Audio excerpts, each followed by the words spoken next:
Lunedì 19 giugno, San Romualdo. È il 170° giorno dall'inizio dell'anno, ne mancano 195 al termine. Il sole sorge alle 5:22 e tramonta alle 21:02. La luna si leva alle 5:57 e tramonta alle 22:36.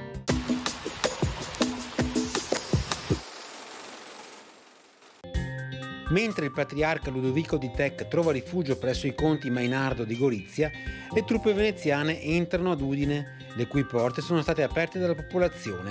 La Repubblica promette benevolenza per gli abitanti della patria del Friuli, conferma gli statuti, affida alla città stessa l'amministrazione dei dazi e tiene per sé solo l'amministrazione delle cause criminali.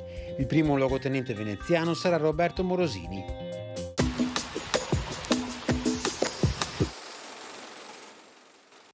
Le previsioni per domani: tempo ancora stabile e in prevalenza soleggiato in pianura, mentre sulle zone montane permarranno condizioni di stabilità durante le ore centrali con sviluppo di nubi irregolari associate a locali rovesci o temporali, specie sulle Dolomiti. Temperature minime stazionarie o in locale aumento, massime in ulteriore aumento.